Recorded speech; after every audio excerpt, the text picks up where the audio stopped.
What is going on, guys? Pancho here. We're at it again. Time to go hunting.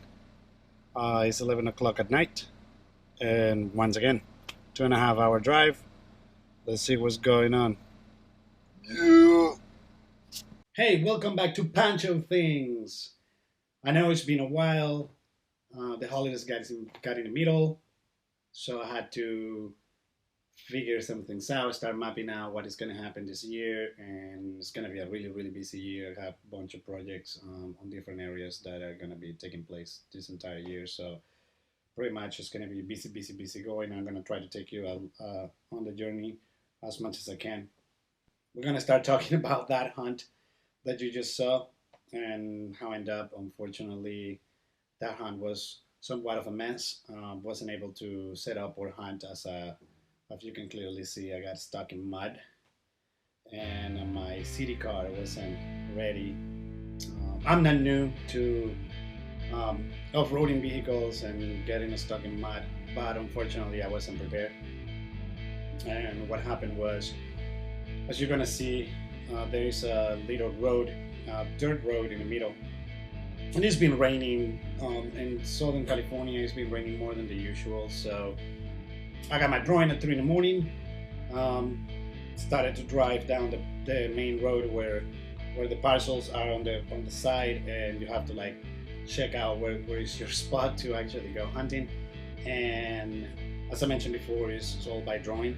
So once I get there, I realized that I'm sorry about the heater, just kicked in. It's kind of cold in here. So I'm gonna try to talk a little bit louder so it's not in the middle. So I'm in the middle of the road. I'm driving down towards the parcel number that I was assigned to. Unfortunately, if I have to give a recommendation to the Western waterfowl unit, is try to label a little bit better the streets and the parcel numbers, because sometimes it's extremely difficult to see them at 3 in the morning where there's no lights, pitch black out there. So I missed my turn. I kept going down the road. I drove a couple of miles down the road and soon to realize, okay, I did in fact just miss the turn. So I turned, spun around at the AUE, turn around. As I'm turning around, this is a 1-lane road. I see a truck coming. Now the truck is kind of far, but I see it coming my way, and I realize, well, I can literally just go to the right, just a touch, and we can both have space to drive through the road. And as soon as I touch steering wheel, literally less than an inch, just touched it, I got into the mud, and I knew I was in trouble at that moment because, first of all, I don't have any towing hitch receiver or anything like that in my car. 2, my car is front wheel drive. It's a city car. So at this point I'm like, well, this is gonna suck. This is gonna be bad. So I did a couple of efforts to try to get the car out, and I knew that of keep going. As I said, I'm not new to getting stuck in mud. I knew that I could make the matters worse. So I remember that when I missed the turn, I was driving, and I remember that I saw kind of like a little bridge with a bunch of like construction material, and I was like, well, I know that for a fact I saw a plank of wood, which I actually stopped and looked at it because I thought that was the plank of wood where the signs and numbers of the parcels were attached to. And I said, well, I can walk there and just pick up the plank of wood. Well, it turns out that walk was a good 1.5 miles.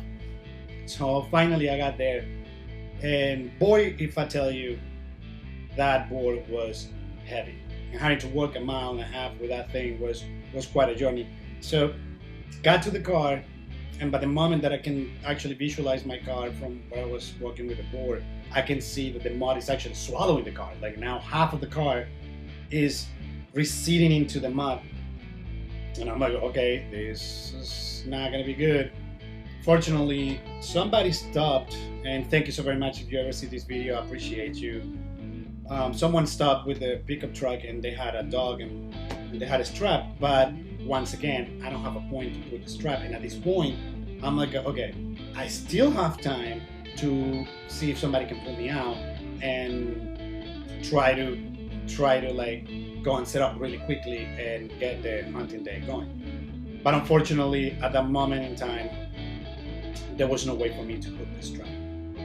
So a few hours go by. Now it's 7:30 in the morning. A group of young guys, and once again, if you guys are seeing this, thank you so very much. You guys rock, man. They stopped. They're like, okay, man, you know, like I can get you out, but you're gonna have to get muddy. I was like, whoa. Hey, I'm dog hunting, bro. I'm gonna get muddy, so let's get at it. Now, keep in mind that I was dumb enough to not put my waders on and try to deal with it. Now I'm on regular camo pants and just regular hiking boots, and I'm covered in mud everywhere. And again, I'm past the towing wrap through one of the axles, because at this point the other half of the car is tilted in the mud. So I put that rope in the axle, but logically I don't have that much room to see where the wrap is coming down. So these guys actually were able to pull me out, and unfortunately in the process I had this stabilizer link. The bumper shock, it's a piece of plastic that goes in the spring, got bent and broken, and the base of the spring on top of the car, which you're probably seeing here. I'm gonna try to put it up as I'm talking, put the images so you guys know what I'm talking about. That one broke as well. So I said, okay, well, you know, they got me out, but at this point it's 7:30 in the morning. There was no way that I could set up, and logically, beginner's luck. That day, particularly that day, bears were flying everywhere. So I've been there before. I have drawings in there before, and there's a couple of birds flying here and there, but not at the level that we're flying this day, of course, and you're stuck in the mud. So at this point, I'm like, well, I don't know what other issues the cars might have. I might just hit the road, because if something else happened, I'm in a good time frame that if something happened, at least I need to get out of this reservation so I can put myself into a paved road, and if something ever happened, well, I can get called to AAA or whatever and try to tow me to whatever, and we'll spend a whole bunch of money trying to figure it out. So they were kind enough, and once again, guys, you guys are phenomenal, and that was one of the things that, like, there's still good people out there, people, and you gotta be grateful. I even offer, I have like a bunch of boxes of ammo in my car, even though that in the reservation, in your person or in your blind bag, you can only have 25 shells.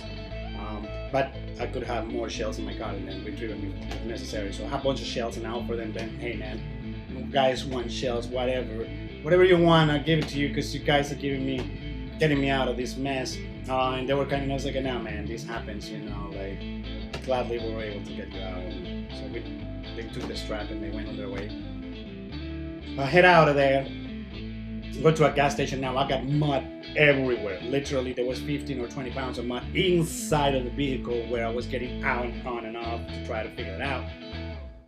And at that point I was just like, okay, I need to go through like a service station or something so I can see if I can get some clear water and try to get some of the mud out of the windshield so I can see where I'm driving. I stop in the check-in area so I can give him my papers back and be like, hey, I got nothing, I'm going home, this happened, just make sure that you guys know that there's a lot of mud and whatnot, just in case, and do some patrolling, so in case somebody else like me gets stuck, like somebody can assist them and whatnot. So they're like, oh man, that's horrible that it happened to you. It's like, hey man, it is what it is. Hunting is not only getting there and just setting up your stuff and not having any form of issues, and you're going in the wilderness and anything can happen, and it's a learning experience to me. Like, okay, well, I gotta figure it out. Like, logically, I don't have the economy to buy an off-road vehicle, so I gotta adapt as much as I can with my city car, my little ice cream truck. I gotta figure out a way to set him up the best that I can. So in case that this happen, I might not be able to get out of the mess on my own, but if somebody is kind enough to give me a hand, at least I can pull my vehicle once easily and in a timely manner, and two, without causing any damage to the vehicle, so I can clearly just go set up and just go and shoot some birds or whatnot, whatever I have to do. So that being said, I got to the gas station. This is the funniest thing that I ever heard. So I get to the gas station and I park the car there and I say, hey man, like I'll give you a couple of bucks if you can let me use your hose and just fill up a half a bucket so I can try to wash up. And the guy said, dude, no problem. I'll give you the hose, but just do me a favor. Get that nasty thing out of my gas station. I don't want your mud everywhere. So I was okay, man. Whatever, bro. Like I stopped in the middle of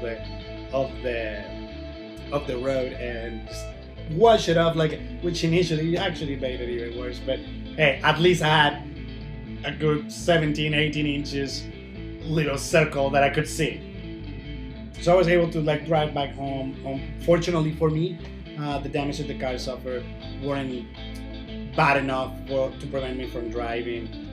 But logically, a drive that is 2.5 hours turned into almost a 5-hour drive because I had to go at a lower speed and I had to be more cautious because my visibility now at this point was extremely compromised.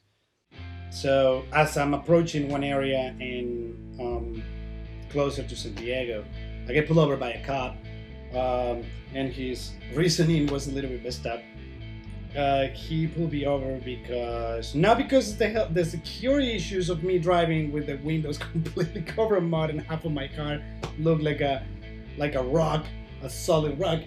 He pulled me over because he was worried that I stole the vehicle. That would be probably the first case of somebody stealing a vehicle, and in order to drive around and not being noticed, will decide to bathe his car in mud completely. So after, logically, I'm in camo, covered in mud, there's mud everywhere. I guess that he kind of got the memo and just let me be. So I finally had to spray the car right there. So yeah, that hunt was a bust before it even began. All those guys always says, like as soon as the season is about to end, that they're sad the season is over and that it's time to move to other things and they can wait enough time to the season, the waterfowl season to come back. And I quite honestly, I was like, hey, I gotta say, man, like, on my end, the season is it's not over yet, and I can't wait for the next season to begin. It's super cool. And I was grateful for this opportunity and take a season of waterfowl and just go and hunt some bears and be out there and just go to the wilderness and just see stuff that normally you wouldn't see in a concrete city. And I gotta say, I fell in love with it.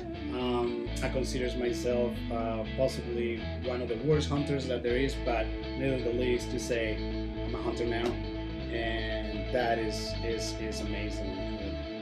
It's a different realm. And I'm really grateful and I'm really happy that I took the decision to do this because it is just completely mesmerizing. Unfortunately, I'm sad to say I wish I would have done this earlier in my life and I would have started this earlier, but it's never too late. So, I mean, I'm all in. I can wait for the next hunt season. I'm gonna start prepping for that season, getting some more decoys. I make a resolution to myself to keep practicing my calling because it's atrocious, but keep practicing my calling, try to reach out to more people and try to meet some other hunters and just work with them together, as all my hunts this first season for me was only alone, and I want to experience hunting with somebody else. If hunting by myself is amazing, I can't imagine how amazing you gotta be to hunt with a group of pals. And I got a couple of my friends. I'm trying to connect them with this. Let's see what happens. But I'm gonna start prepping. So what my resolution was, since I'm a musician and sonically I hear things somewhat differently, I want to try a new duck call every season, whatever it might be, expensive ones, cheap ones.